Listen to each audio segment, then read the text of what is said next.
bilis mo maglakad. Eh bakit ba ako hinahabol? Meron akong gamot para sa sakit mo. Relax, this medicine will cure you.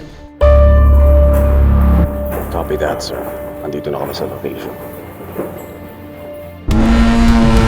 Nagkakagulo yung mga kaklase ko. Magpadala kayo ng mga polis dito. Sir, you have armed combatants inside the school. We need more backup.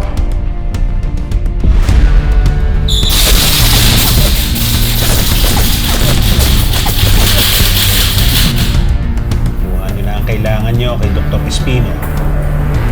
Wala kayong ititirang buhay sa eskwelahan na yan. Aso, pusa, daga, wala akong pakialam. Sige, papunta na ako dyan. Tatawag ako ng backup.